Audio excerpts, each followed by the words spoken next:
Hello and welcome, my dear friends of Rajeshwar High Secondary School, Mahu, Class 8th A, B, and C. This is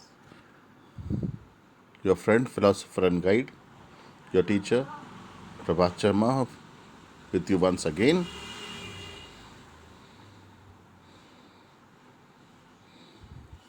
Today we will do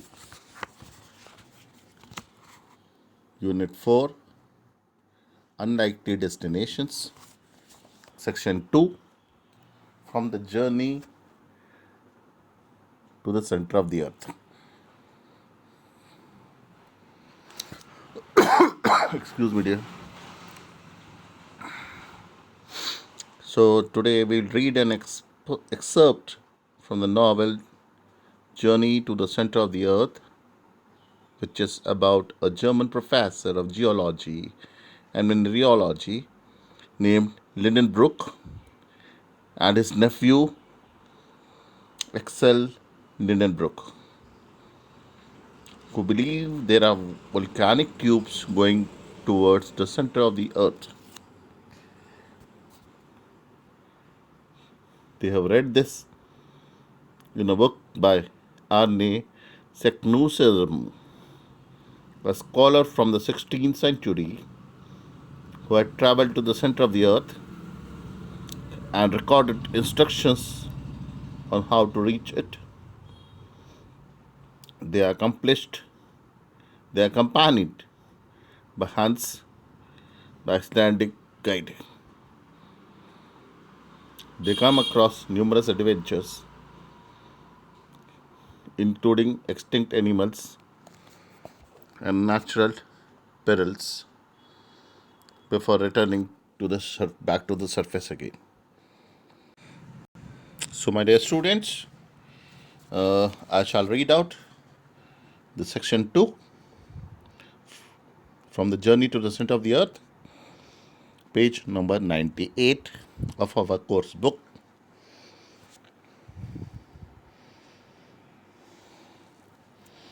Hope all of you have taken out page number 98 of our course book, section 2, from the journey to the center of the earth. I shall commence now, commence the reading. For a long and weary hour, we tramped over this great bed of bones. We advanced regardless of everything, drawn by the ardent curiosity. What other marvels did this great cavern contain? What other wondrous treasures for the scientific man? My eyes were quite prepared for any number of surprises. My imagination lived in expectation of something new and wonderful. The borders of the great Central Ocean had for some time disappeared behind the hills that were scattered over the ground occupied by the plain of bones. The imprudent and enthusiastic professor, who did not care whether he lost himself or not, hurried me forward. We advanced silently, bathed in waves of electric fluid. Sorry. By reason of a phenomena which I cannot explain, and thanks to its extreme diffusion, now complete, the light illuminated equally all sides of every hill and rock. Its seat appeared to be nowhere, in no determined force, and produced no shade whatsoever. The appearance presented was that of tropical country at midday in summer, in the midst of equatorial regions and under the vertical rays of the sun.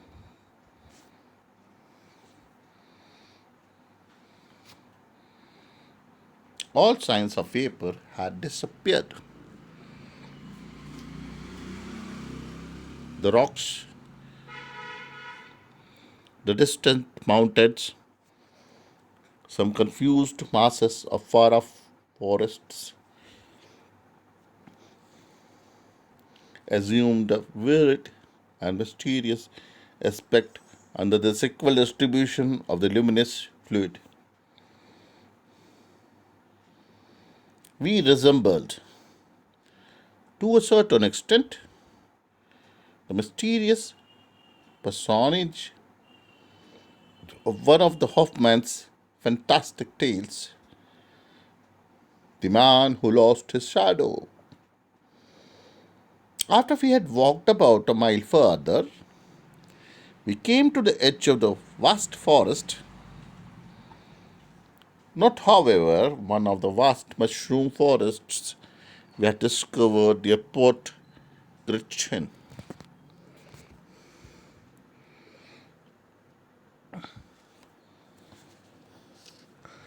We are moving to page number 99. It was the glorious and wild vegetation of the Tertiary period. In all its superb magnificence, huge palms of species now unknown, superb Palmatrix, a genus of fossil palms from the coal formation, pines, yews, cypress, and conifers or cone bearing trees, the whole bound together by an inextricable and complicated mass of creeping plants. A beautiful carpet of mosses and ferns grew beneath the trees. Pleasant brooks murmured beneath umbrageous boughs, little worthy of this name, for no shade that they give.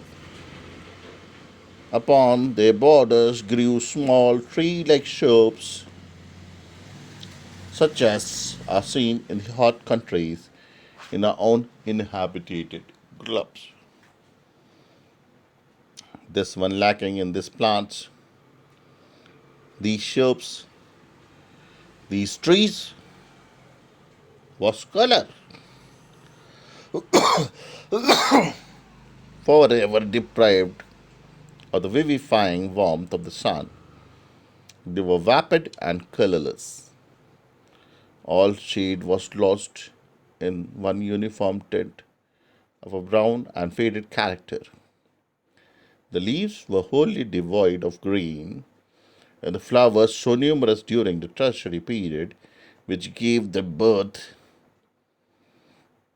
were without color and without perfume, something like paper discolored by a long exposure to the atmosphere.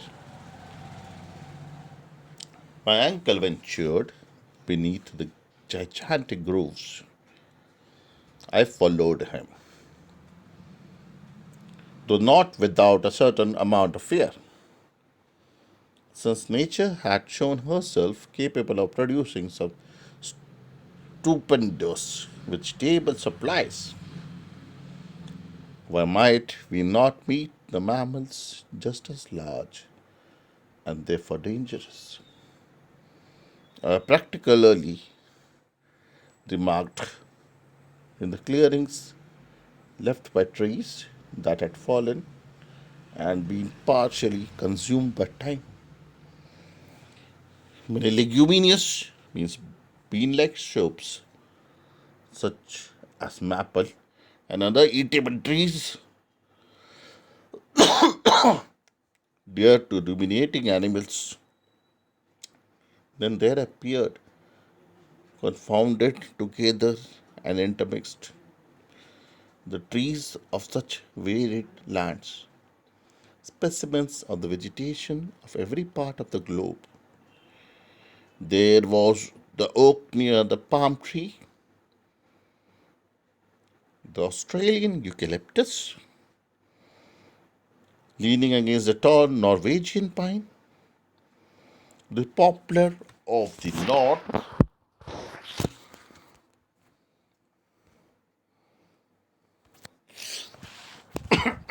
Excuse me, please. Move on to page number 100. Mixing its branches with those of the New Zealand Cowries. It was enough to drive the most ingenious classifier of the upper regions out of his mind and to upset all his received ideas about botany.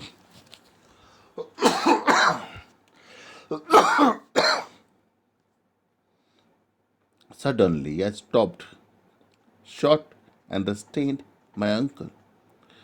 The long spreading light enabled me to see the smallest object in the distant copses.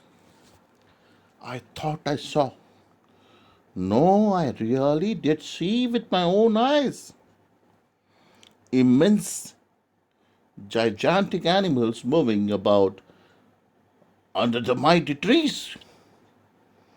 Yes, they were truly gigantic animals. A whole herd of mastodons, not fossils, but living, and exactly like those discovered in 1801 on the marshy banks of the Great Ohio in North America. Yes, I could see those enormous elephants whose trunks were tearing down large boughs and working in and out the trees like a legion of serpents. I could hear the sound of the mighty tusks uprooting huge trees.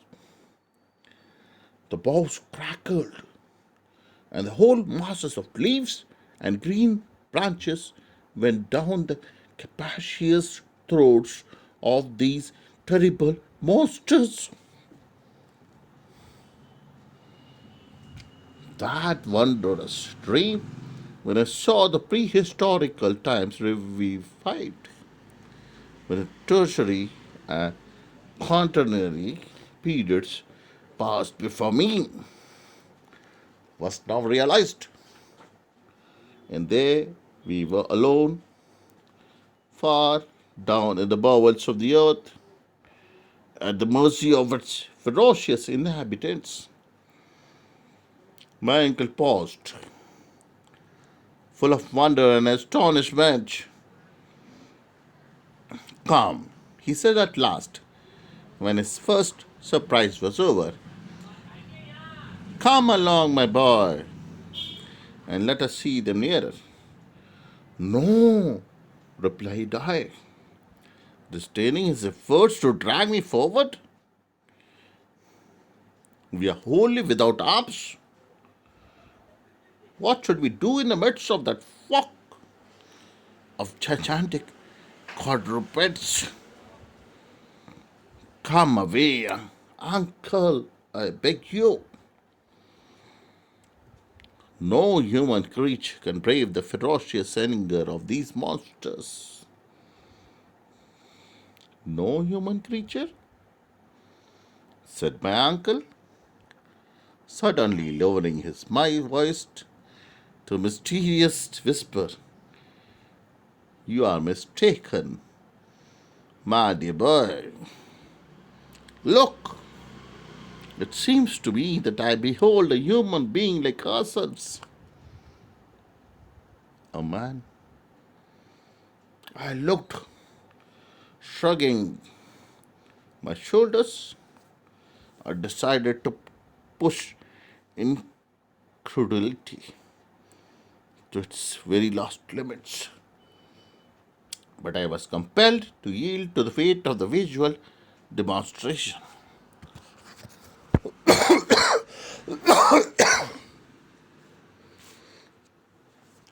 Page 101. Yes, not more than a quarter of a mile off, leaning against the trunk of an enormous tree, was a human being, a man of these subterranean regions. keeping his innumerable herd of mastodons. Yes, it was no longer a fossil, but a giant capable of guiding and driving the giant monsters. His height was about 12 feet, his head as big as the head of a buffalo was lost in a mane of matted hair. It was indeed a huge mane, like those which belonged to the elephants of the earlier ages of the world. In his hand was a branch of a tree which served as a crook for this prehistoric shepherd. We remained profoundly still, speechless with surprise, but we might at any moment be seen by him. Nothing remained for us but instant flight. Come, come, I cried, dragging my ankle along, and for the first time he made no resistance to my wishes. A quarter of an hour later, we were far away from that terrible monster. Now that I think of the matter calmly, and that I reflect upon it without any emotion, now that months, years have passed since this strange and unnatural adventure befell us, what am I to think? What am I to believe? No, it is utterly impossible. Our ears must have deceived us, and our eyes have cheated us. No human beings could, by any possibility, have existed in that subterranean world.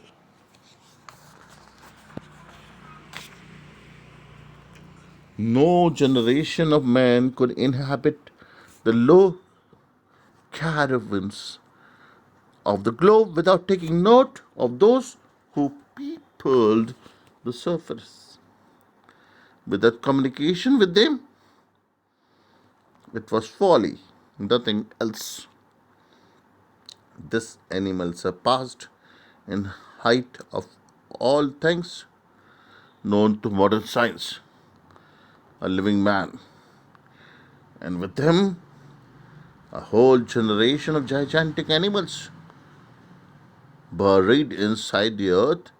It was too monstered to be believed.